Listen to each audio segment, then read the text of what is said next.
अरे गधों की गणना होती है, कुत्तों की गणना होती है और गायों की गणना होती है, इंसानों की गणना नहीं होती। ये मूछ ना रखने पे ये बताओ गहलोत के शासन में मेघवाल को मार क्यों दिया जाता है? ये घड़े टच करने पे उस बच्चे को मार क्यों दिया जाता? क्या दिया कांग्रेस ने? और यही बीजेपी ने के शासन में वहां मूत दिया जाता है और कांग्रेस के शासन में घड़े पे मार दिया जाता है। ये बीजेपी और कांग्रेस के लोग सम्मान तो दे नहीं सकते। ये चप्पलें चटकाने वाले लोग, गरीबी से त्रस्त लोग, भुखमरी से त्रस्त लोग और जातियों की जेलों में कैद लोग, इन्हें ये नून रोटी खाते रहे, उन्हें गुलामी मुबारक। मैं हाथी वाला हूं, मैं जय भीम वाला हूं, मैं बाबा साहब का हूं, मैं तथागत बुद्ध का अनुयायी हूं और हाथी पर बटन दबाने वाला मान्यवर काशीराम साहब का एक कार्यकर्ता हूं। जय भीम वाला हूँ, हाथी वाला हूँ। मैं नीली शर्ट भी पहनता हूँ, मैं नीला कोट भी पहनता हूँ, अरे मेरा खून भी नीला निकलेगा। जय भीम।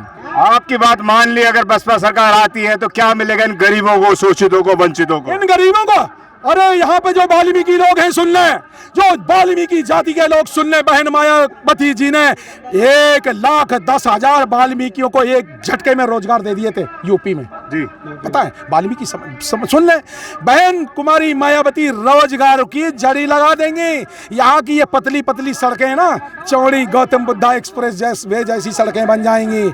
यहाँ गौतम बुद्धा यूनिवर्सिटी जैसे बन जाएंगे, यहाँ मान्यवर काशीराम साहब हॉस्पिटल बन जाएंगे। ये राजस्थान के पत्थर तोड़ने वाले लोग, ये पत्थरों को ना, ये राजस्थान जो है ना, ये सबसे अग्रणी प्रदेश बन जाएगा। नमस्कार, आप देख रहे हैं SM न्यूज। आज हम लोग हैं राजस्थान करौली के अंदर। अनिल जी हमारे साथ हैं, लगातार राजस्थान के चुनावी दौरे में हमारे साथ हैं। मैं आपको बता दूं कि अनिल जी ने कहा कांग्रेस वाले इधर खड़े हो जाएं, बीजेपी वाले इधर खड़े हो जाएं, तो पूरा एक गोला बन गया, सर्कल बन गया, और BSP वाले इधर खड़े हो जाएं। जब मैंने पूछा अनिल जी आप कहाँ खड़े होंगे, तो उन्होंने सीधे सीधे कहा, क्या कहा वो बताएं। मैं हाथी वाला हूँ, मैं जय भीम वाला हूँ, मैं बाबा साहब का हूँ, मैं तथागत बुद्ध का अनुयायी हूँ और हाथी पर बटन दबाने वाला मान्यवर काशीराम साहब का एक कार्यकर्ता हूँ। जय भीम वाला हूँ, हाथी वाला हूँ। मैं नीली शर्ट भी पहनता हूँ, मैं नीला कोट भी पहनता हूँ, अरे मेरा खून भी नीला निकलेगा। जय भीम। अब तो मोदी चल रहा है पूरे देश के अंदर। जय जय मोदी, हर हर मोदी, घर घर मोदी चल रहा है। घर घर मोदी ने क्या किया? घर घर गुलाम पैदा कर दिए। तो गुलाम, उन्हें गुलामी मुबारक। जो 5-5 किलो अनाज दे दिया, उन्हें अनाज क्या, उन्हें 5-5 किलो अनाज में बिक गए, उन्हें गुलामी मुबारक। उनकी नौकरियां तो छिन गई। 5 किलो अनाज के बदले मोदी ने छीना क्या? आप गौतम साहब ये पूछो, 5 किलो अनाज देके मोदी ने क्या छीन लिया? मोदी ने छीन लिया मान सम्मान, मोदी ने छीन ली नौकरियां, मोदी ने छीन लिया हिस्सेदारी, मोदी ने छीन ली जाटवों की, गुजरों की, सैनियों की, तेलियों की, नाइयों की, मीनाओं की और पूरे बहुजन समाज की 6,743 जातियों की जेलों में कैद लोग, उनको गुलाम बना दिया, उनके अधिकार छीन लिए।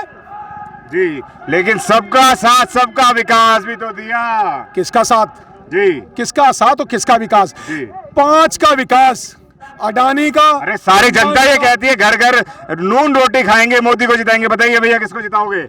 हम भाई साहब बसपा पार्टी को जिताएंगे। बेटा तू किसको जिताने वाला है? तेरा तो वोट नहीं बना, किसको जिताएगा बता जल्दी से। पता ही नहीं है, बताइए, बिल्ला लगाए घूम रहा है। किसका बिल्ला है? हाँ भाई, किसको जिताने वाले? बसपा को। हाँ जी, क्या किसको जिताने वाले भाई साहब? बसपा।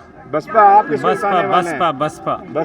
यूं तो सारे बसपा कर रहे हैं, लेकिन लोग ये भी कहते हैं अनिल जी, नून रोटी खाएंगे, मोदी को जिताएंगे। अरे नून रोटी, तभी तो वो कमजोर दिख रहे, बेचारे उदास। नून रोटी खा करके क्या है? उनके चेहरों पर उदासी है, उनके चेहरों पर निराशा है, वो चमकते हुए चेहरे तो नहीं है। तो नून और रोटी खा करके हुआ क्या? उन्हें हुआ क्या, उनकी पैरों में देखिए आप चप्पलें मिलेंगी। अगर ध्यान से कैमरा देखें तो उनके फटे चप्पलों में ये चप्पलें चटकाने वाले लोग, गरीबी से त्रस्त लोग, भुखमरी से त्रस्त लोग और जातियों की जेलों में कैद लोग, इन्हें ये नून रोटी खाते रहे, उन्हें गुलामी मुबारक, लेकिन वो अधिकार तो नहीं प्राप्त कर सकते। वो राज सत्ता में जैसे यूपी वाले बैठे ना राज सत्ता में, वो राज सत्ता में तो नहीं बैठे। मोदी ने तो उनकी राज सत्ता छीन ली। अरे हाथी पे बैठे हुए लोग, ये राजस्थान का हाथी जैसा विशाल समाज, ये पत्थर तोड़ने वाले लोग अगर जाग गए ना तो एक पत्थर उठा करके कांग्रेस में मारेंगे और दूसरा पत्थर उठा करके बीजेपी में मारेंगे और अपनी राज सत्ता खोज लेंगे। अब ये पत्थर मांगने वाले नहीं है, राशन का सिलेंडर भी सस्ता हो गया है, 5-5 किलो राशन भी फ्री में मिलने वाला है। सिलेंडर सारे तो राशन के जो सिलेंडर है ना वो भरवा नहीं पा रहे जी। हैं और सिलेंडर को काट करके ना उसको बैठने का मुद्दा बना रहे हैं। पता है आपको? आपको पता ही नहीं है तो फिर क्या है क्या जी। और ये अरे एक दिन अनाज खा लिया, 2 दिन खा लिया, कितने दिन खा लिया, उनके पुश्ते अनाज खाने वाली बिकाऊ पुश्ते बनाएंगे आप। सवाल वो नहीं है, सवाल क्या है कि क्या ये बाबा साहब के अनुयायी हैं? क्या ये राज सत्ता के मालिक हैं? नहीं है। जिसकी जितनी संख्या भारी उसकी उतनी हिस्सेदारी। यहाँ का जो सैनी समाज है राजस्थान का, क्या राजस्थान के सैनियों के कितने आईएएस हैं? ये जाट लोगों के कितने डीएम हैं, डिस्ट्रिक्ट मजिस्ट्रेट क्या जाट है? यहाँ तो गुजर, यहाँ पे गुजर समाज के लोग, मैंने पूछा सुबह तो यहाँ गुजर समाज के लोग करौली में ज्यादा हैं। क्या गुजर डीएम है? क्या गुजर एसपी है? क्या दरोगा जो गुजर है? नहीं है। जब नहीं है तो है क्या? फिर लात खाते रहेंगे, ये नून रोटी खाते रहेंगे और करेंगे क्या साहब? जी। लेकिन लगातार लोग ये भी कह रहे हैं कि कल यहाँ मोदी आ रहे हैं, मोदी पहली बार आ रहे हैं यहाँ पर और उनके सम्मान में हम उनको वोट देंगे। हाँ, ये बताइए किन के सम्मान में? मोदी के सम्मान। मोदी उनका सम्मान छीन रहा है जी।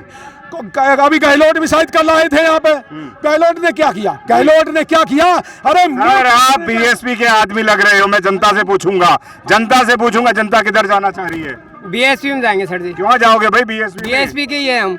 मोदी साहब सबका विकास कर रहे हैं। नहीं, मोदी साहब ने कुछ विकास नहीं किया सर जी। जी। नहीं किया जी। हाँ जी। क्या विकास नहीं किया? सड़कें बनवा दी, हॉस्पिटल बनवा दिए, स्कूल बनवा दिए, इन ऐसे युवाओं चेहरों की नौकरियां लग रही हैं। नहीं सर, कोई विकास नहीं किया, कुछ विकास नहीं किया। मोदी ने कोई विकास नहीं किया। हमारे डांग क्षेत्र में ना ही तो कहीं सड़क है, ना ही कहीं रोड है, कहीं लाइट है, कुछ भी नहीं है जी। हाँ। नौकरी कौन सी लगा दी? ये नौकरी है। आज कल एक नया सैनिक, नए तरह के सैनिक बना रहे हैं। आपको शायद पता है उस सैनिक का नाम क्या है जो नए तरह के सैनिक भर्ती कर रहे हैं? वो जो सैनिक भर्ती किए जाएंगे ना, 100 में से 75 निकाल दिए जाएंगे, 75%। पहली बात। दूसरी बात, उनकी नौकरी होगी टेम्परेरी और 15,000 की नौकरी होगी। तो जब निकालने के बाद 100 में से 75 वो क्या करेंगे? समाज में बंदूकें चलाएंगे। मोदी ने समाज में टेररिस्ट पैदा कर दिए हैं। क्या बात कर रहे हैं सर? बिल्कुल। ये जातंकवादी लोग कहते हैं आतंकवादी। सर बॉर्डर पे जाएंगे, बॉर्डर पे क्या बात कर रहे हैं? बॉर्डर पे कितने? 100 में से पहली बात तो 100 सिलेक्ट होंगे तो 25 जाएंगे, 75 निकाल दिए जाएंगे, पहली बात। और बॉर्डर पे जाके किसके साथ लड़ेंगे? हमारी सभ्यता लड़ाई की नहीं है, भाईचारे की सभ्यता है, बराबरी की सभ्यता है, मान सम्मान की सभ्यता है। ये मूंछ ना रखने पे ये बताओ गहलोत के शासन में मेघवाल को मार क्यों दिया जाता है? ये घड़े टच करने पे उस बच्चे को मार क्यों दिया जाता? क्या दिया कांग्रेस ने? और यही बीजेपी ने के शासन में वहां मूत दिया जाता है और कांग्रेस के शासन में घड़े पे मार दिया जाता है। ये बीजेपी और कांग्रेस के लोग सम्मान तो दे नहीं सकते। क्या कौन से मोदी के सम्मान की बात कर रहे हैं आप? कौन सा सम्मान? मोदी साहब ने किया क्या है? मोदी साहब ने बहुजनों का सम्मान छीन लिया। अगर ये सम्मान देने वाले होते तो ये ओबीसी की गणना करा देते। नहीं करा रहे। क्यों नहीं करा रहे? गिन लो ना। अरे गधों की गणना होती है, कुत्तों की गणना होती है और गायों की गणना होती है, इंसानों की गणना नहीं होती। क्यों नहीं होती? ओबीसी समाज की गणना करा देना मोदी, अगर चलाओ कल आएंगे मोदी। यहाँ राजस्थान से अगर है मोदी हिम्मत, अगर सच्चे ओबीसी मोदी हैं तो ओबीसी की जाति जनगणना मोदी करके दिखाएं। मैं यहाँ से इसी स्थान से जहाँ कल करौली में मोदी की सभा होने वाली है, मैं उनको चैलेंज देता हूँ कि 24 घंटे बाद जो यहाँ आने वाले हैं वो यहीं से ओबीसी की जाति जनगणना की घोषणा कर दें जी। नहीं कर पाएंगे। कौन करवाएगा इस जाति जनगणना? ये मान्यवर काशीराम साहब की, जिसकी जितनी संख्या भारी उसकी उतनी हिस्सेदारी, जिसकी जितनी संख्या भारी बहुजन समाज पार्टी कराएगी। बहुजन समाज पार्टी संविधान की मानने वाली पार्टी है। बहुजन समाज पार्टी ही ये जाति जनगणना कराएगी, अकेले जनगणना नहीं कराएगी। ये बहुजन समाज को हिस्सेदारी देगी, ये मीना को देगी, ये तेलियों को देगी, ये नाइयों को देगी, जाटों को, सबको हिस्सेदारी देगी बहुजन समाज पार्टी। आपकी बात मान ली, अगर बसपा सरकार आती है तो क्या मिलेगा इन गरीबों को, शोषितों को, वंचितों को? इन गरीबों को, अरे यहाँ पे जो वाल्मीकि लोग हैं सुन लें, जो वाल्मीकि जाति के लोग सुन लें, बहन मायावती जी ने 1,10,000 वाल्मीकियों को एक झटके में रोजगार दे दिए थे यूपी में जी। पता है? वाल्मीकि सुन लें, बहन कुमारी मायावती रोजगार की जड़ी लगा देंगी। यहाँ की ये पतली पतली सड़कें ना, चौड़ी गौतम बुद्धा एक्सप्रेस वे जैसी सड़कें बन जाएंगी। यहाँ गौतम बुद्धा यूनिवर्सिटी जैसे बन जाएंगे। यहाँ मान्यवर काशीराम साहब हॉस्पिटल बन जाएंगे। इस राजस्थान, ये राजस्थान के पत्थर तोड़ने वाले लोग, ये पत्थरों को ना, ये राजस्थान जो है ना, ये सबसे अग्रणी प्रदेश बन जाएगा। लेकिन ये तो सत्ता में आके ही होगा, वैसे तो हो नहीं पाएगा। एक बार जनता से हम लोग दोबारा से पूछ लेते हैं, भैया किसको वोट देने वाले हैं? बताओ। बसपा। आप बता दो जी। पैसे वैसे देके लाए हैं कोई आपको समर्थक? नहीं सर जी, पैसे देके नहीं लाए? हाँ भैया, इसी को देंगे बसपा हैं? इसी को देंगे बसपा बसपा को देंगे। भैया बता दो फिर दोबारा। बसपा बसपा में क्या है ऐसा? सबका छुआ उसमें, हैं? सबका कहाँ है यार? आज का रोजगार भी छूट गया तुम्हारे साथ। गरीब का साथी है। गरीब का साथी है, हाथी सबका साथी है? हाँ, इस बार लग रहा है विकास होगा राजस्थान में। होगा। बीएसपी को देंगे। आप किसे दोगे भैया? बसपा को। आप किसे देने वाले हो? बसपा को देने वाले हैं। आप समझ लीजिए कि ये बिल्कुल भेदभाव वाला नहीं है। भाजपा के भी लोग हैं, कांग्रेस के भी लोग हैं, लेकिन अधिकांश लोग जो हैं वो बसपा के समर्थन में नजर आते हैं। वो इसलिए कि बहन जी जो हैं वो सबका साथ, सबका विकास करती हैं। उन्होंने अपना जीवन समर्पित कर दिया है इस शोषित वंचित समाज के लिए।